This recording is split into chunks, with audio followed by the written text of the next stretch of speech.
Mbledhja e thirrur jashtë radhe nga këshilltarët e opozitës në Këshillin Bashkiak të Maliqit e shoqëruar me debate dhe tone të forta nga fermerët e pranishëm në sallë. Sipas tyre, një pjesë e mirë e tyre kanë humbur prodhimet për shkak të përmbytjes së tokave. Ata kërkuan dëmshpërblim për dëmet në tokat bujqësore, pasi kjo nuk është hera e parë që ka ndodhur diçka e tillë në tokat e tyre. Më i ashpër është treguar këshilltari opozitar Ylson Brahimllari, teksa ka përsëritur fjalën e kryeministrit Rama në vitin 2011 lidhur me dëmshpërblimet për shkak të përmbytjeve. Sipas këshilltarit, të njëjtat fjali duhet të përsëriten edhe sot. Ne duam përgjigje konkrete, çfarë do bëhet? Kam një muaj e gjysmë që ju kam lajmëruar e i keni matur edhe tokat e ku janë dëmshpërblimet? Ama më kthej një përgjigje. Çfarë të rrim si ujë këtu?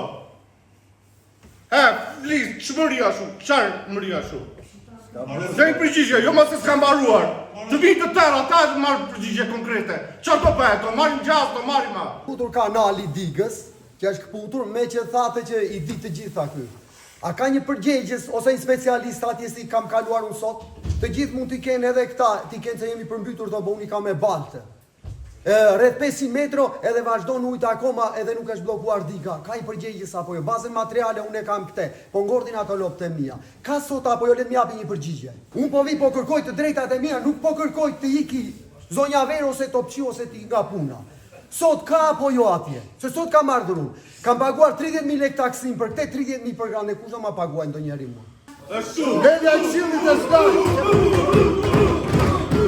Sipas kryetarit të Këshillit Bashkiak të Maliqit, Ornil Demollari, kryeministri Rama është shprehur se të gjithë fermerët që kanë pasur dëme nga përmbytje do të dëmshpërblehen. Deri në këtë moment nuk kemi ndonjë përgjigje se çfarë do bëhet. Dimë vetëm sa kemi mësuar nga mediat, si ju edhe ne, që kryeministri deklarovi që ka vendosur një fond për 50 milion eurosh në dëm të përmbytjeve të nëntorit dhe këto të tanishme. Shpresojmë që në këtë deklaratë të kryeministrit të jemi dhe ne, të jenë dhe fermerët e fushës të Maliqit.